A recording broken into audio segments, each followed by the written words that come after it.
किसी ने क्या खूबसूरत बात कही है कि कर्म का सब खेल है, यह लौट कर जरूर आएगा। और जो आज तुम्हें रुला रहा है कल कोई उससे रुलाएगा। किसी के साथ बुरा करना वो कर्ज है जो ईश्वर आपको दोगुना करके वापस देता है, और वो भी ब्याज के साथ देता है। तो अपने कर्मों पर विशेष ध्यान रखें, क्योंकि ये जो भाग्य, जिसे आप भाग्य कहते हैं, जिसे आप खुशियों की बातें करते हैं, वो सब कुछ कर्मों का ही खेल है।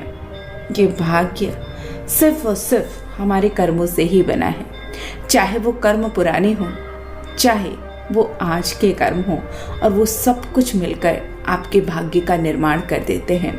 और हम इसे भाग्य का नाम दे देते हैं, हम इसे ग्रहों का नाम दे देते हैं, लेकिन भाग्य सिर्फ और सिर्फ कर्म से बनता है, कर्म से बिगड़ता है, और कर्म से ही बदला जा सकता है। चलिए, खूबसूरत कहानी और जीवन में कर्मों के कितने कर्ज हम पे हैं उसको समझने का प्रयास आज के एक बहुत ही खूबसूरत, बहुत ही ज्ञानवर्धक कहानी के साथ करेंगे। लेकिन बस एक छोटी सी प्रार्थना है आप सभी से कि यदि आपको कहानी अच्छी लगे तो कृपया अपने इष्ट मित्रों से शेयर भी करें, और साथ ही साथ चैनल को लाइक करें और सब्सक्राइब भी करें, क्योंकि आपका एक लाइक और आपका एक सब्सक्राइब हालांकि आपके लिए कोई बहुत बड़ी परेशानी नहीं क्रिएट करेगा, लेकिन हमारे चैनल के लिए वो हमारी मेहनत को बहुत ज़्यादा प्रोत्साहित करेगा।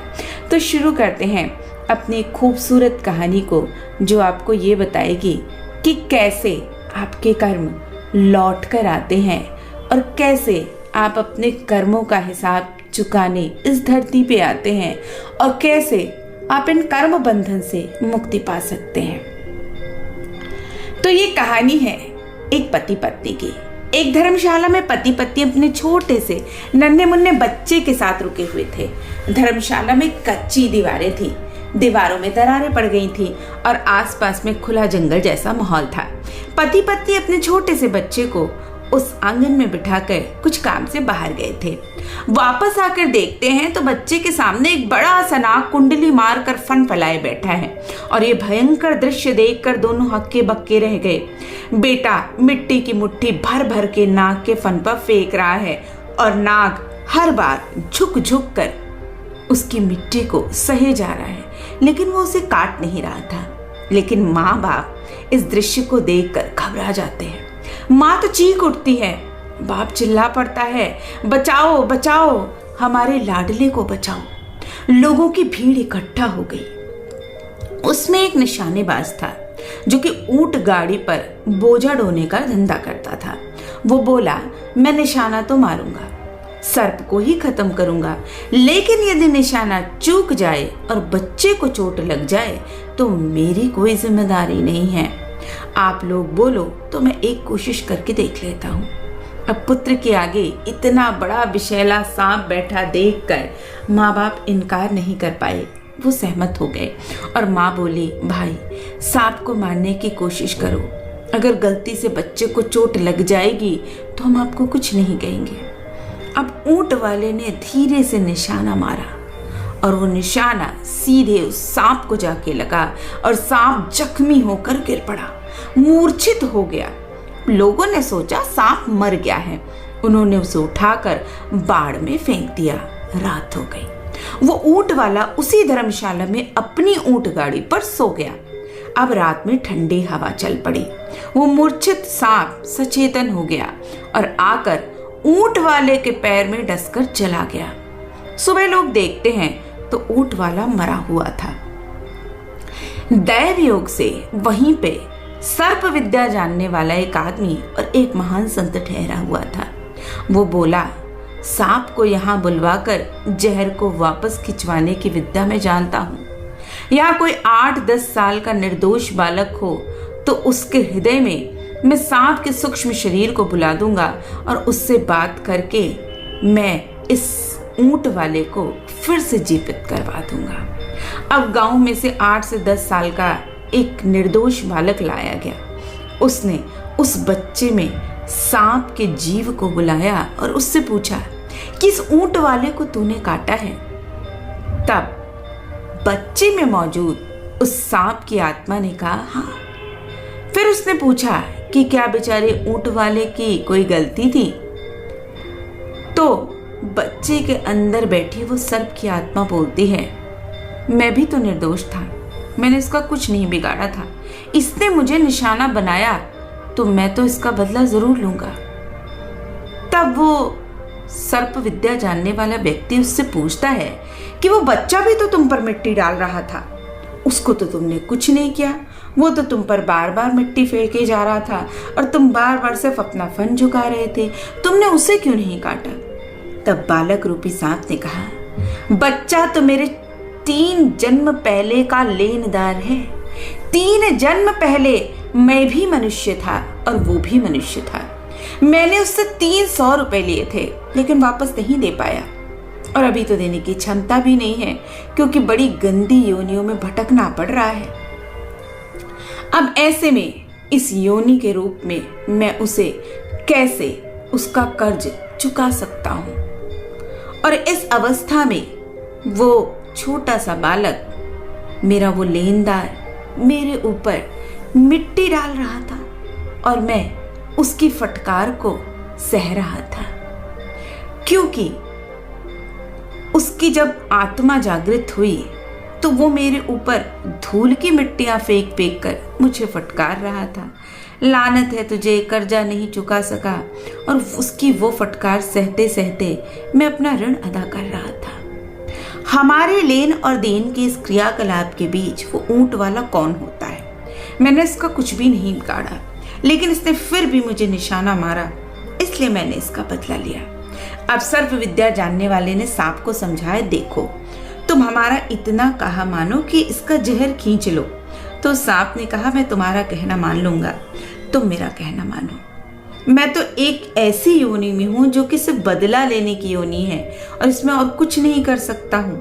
अगर ये ऊंट वाले के पास जो रुपए हैं उनमें से 500 रुपए तुम मुझे दे दो तो मैं इसका जहर खींच लूंगा, ताकि मैं उस बच्चे को जिसे 3 जन्म पूर्व मैंने 300 रुपए लिए थे और 2 जन्म बीत गए, उसके सूद के 200 रुपए मिलाकर कुल 500 मुझे लौटाने हैं।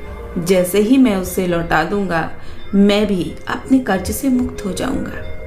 तब किसी सज्जन ने 500 रुपए उस बच्चे के माँ बाप को दे दिया और सांप का जीव वापस अपनी देह में गया।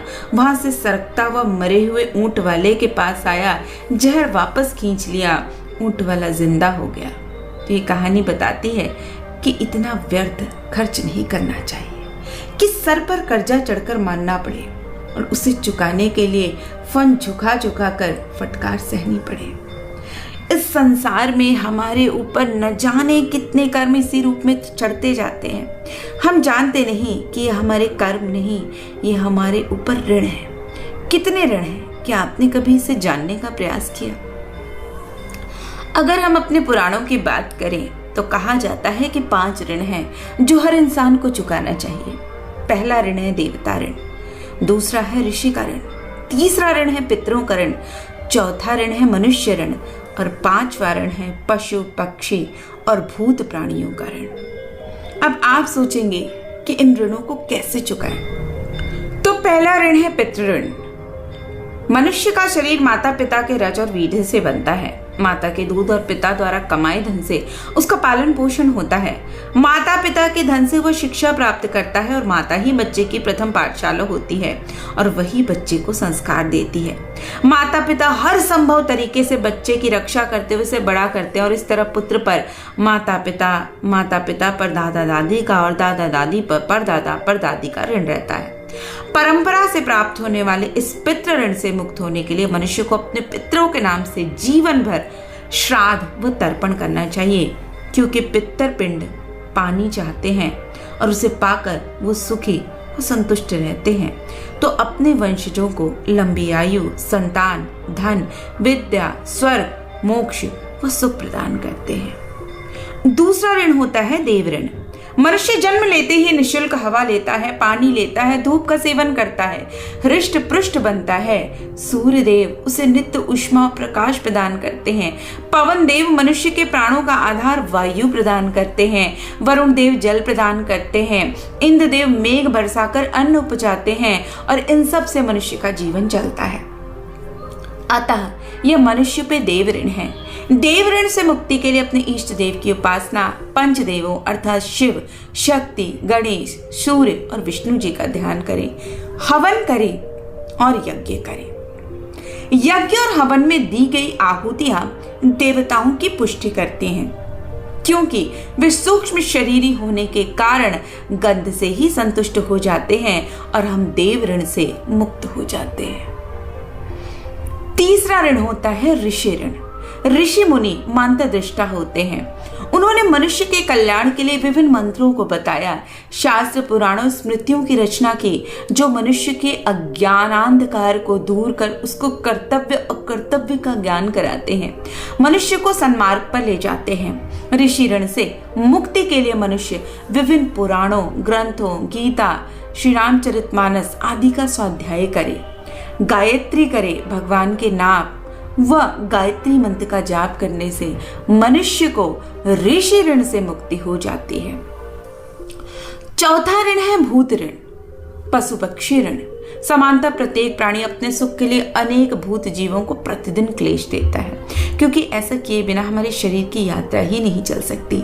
भगवान की बनाई चर अचर सृष्टि जैसे गाय, भैंस, भेड़, बकरी, ऊंट, घोड़ा आदि मनुष्य के जीवन निर्वाह में सहायता करते हैं। वृक्ष, लता आदि हमें फल, फूल, लकड़ी, औषधि आदि प्रदान करते हैं, अतः इनका भी मनुष्य पे ऋण है। और भूत ऋण से उत्तीर्ण होने के लिए मनुष्य को पशु पक्षियों, कुत्ता, कौओं, चींटी, कीड़ों, कुष्ठ रोगियों व रोगियों को अन्न जल आदि देना चाहिए। गौग्रास देना बहुत ही पुण्य फलदायक है। वृक्ष, लता आदि को खाद व जल देना चाहिए। साथ ही नए नए वृक्ष लगाने चाहिए। ऐसा करने से मनुष्य में सभी भूत प्राणियों के प्रति करुणा भाव उत्पन्न होगा, जिससे मनुष्य सर्वोच्च पद को प्राप्त कर लेगा। और पांचवा और आखिरी ऋण है मनुष्य ऋण। मनुष्य एक सामाजिक प्राणी है। हमारा जीवन निर्वाह बिना दूसरों की सहायता के नहीं चल सकता। हम दूसरों के बनाए रास्ते पे चलते हैं, दूसरों द्वारा उपजाए गए खाद्य पदार्थों का उपयोग करते हैं, दूसरों के द्वारा लगाए गए वृक्षों के फलों का सेवन करते हैं। यह हमारे ऊपर दूसरे मनुष्यों का ऋण है। और मनुष्य ऋण से मुक्ति के लिए मनुष्य को दूसरों की सुख सुविधाओं के लिए अन्नदान करना चाहिए, प्याऊ लगवाने चाहिए, और यदि इतना भी ना कर सकें तो किसी भूखे को भोजन व जल जरूर देना चाहिए। रोगियों के लिए दवाई की व्यवस्था करना व गरीब बच्चों की शिक्षा आदि की जिम्मेदारी लेना मनुष्य ऋण से मुक्ति पाने का एक बहुत उत्तम उपाय है। और साथ ही साथ अतिथि को कभी भी अपने घर से भूखा प्यासा न भेजें, क्योंकि अतिथि को देवता का रूप माना गया है। महाभारत ग्रंथ में तो यहाँ तक कहा गया है कि जिस घर से अतिथि निराश व दुखी होकर जाता है, वह अपना पाप देकर मनुष्य का संचित पुण्य ले जाता है। भूत यज्ञ और मनुष्य यज्ञ करने से सभी प्राणियों के प्रति वासुदेवः सर्वमिति का भाव आता है, और जिससे परम धाम की प्राप्ति होती है। और गीता में भगवान श्री कृष्ण ने कहा है, जो सब में मुझे देखता है और मुझ में सबको देखता है, उसके लिए मैं अदृश्य नहीं होता और वो मेरे लिए अदृश्य नहीं होता। ये पांचों ऋण केवल गृहस्थ मनुष्यों पर ही लागू होते हैं।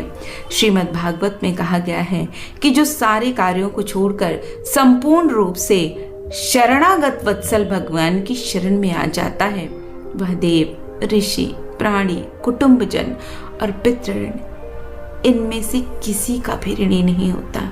अर्थात भगवान का भजन स्मरण करने वाला व्यक्ति संसार के सभी ऋणों से धीरे धीरे मुक्त हो जाता है।